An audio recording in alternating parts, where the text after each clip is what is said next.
Amusement park develop చేయడానికి 30 ఎకరాలు దానికి పెట్టారు. ఈ అమ్యూజ్మెంట్ పార్క్లో ఒకసారి డిఫరెంట్ యాక్టివిటీస్ ఉన్నాయి. ఆ డిఫరెంట్ యాక్టివిటీస్లో మనం తీసుకుంటే యాక్చువల్గా ఇది అమ్యూజ్మెంట్ పార్క్లో వస్తున్న డిఫరెంట్ ఐటమ్స్. దీంట్లో డిఫరెంట్ ఐటమ్స్ దాదాపు 7 ఐటమ్స్ తీసుకున్నారు. 7 ఐటమ్స్ని యాక్చువల్గా దీంట్లో ప్లాన్ చేశారు. తర్వాత ఒక 50 ఎకరాల్లో ఒక రిజర్వాయర్ ప్లాన్ చేశారు.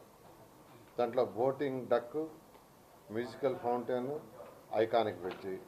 అదేవిధంగా ఎకో రిసార్ట్ అని 10 acres, దాంట్లో ఒక కన్వెన్షన్ హాల్ 200-250 కెపాసిటీ, తర్వాత హెల్త్ స్పా, రెస్టారెంట్స్, ఒక 48 కాటేజెస్, బోటింగ్.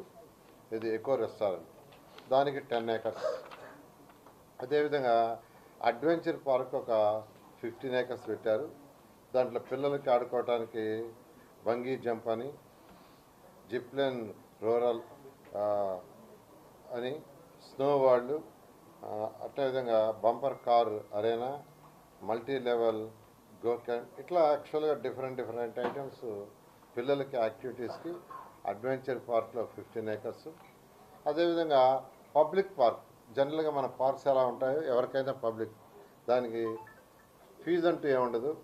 అటువంటిది ఒక 30 acresలో cycling, walking, kids play, viewing towers, viewing deck, musical fountain, boating dock, ఇలా యాక్చువల్గా డిఫరెంట్ ఐటమ్స్ ఉండేటట్టుగా ఒక 30 acresలో.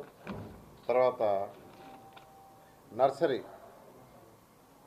ఈ నర్సరీలు ఏంటంటే గ్లాస్ డోమ్ ఉండేటట్టుగా ఒక పెద్ద నర్సరీ యాక్చువల్గాను. దాంట్లో థీమ్ పార్క్స్, అదేవిధంగా డిస్ప్లే అండ్ షాపింగ్, నర్సరీలో ఎవరైనా కొనుక్కోవాలంటే కొనుక్కునే విధంగా, అందులో మళ్ళీ కిడ్స్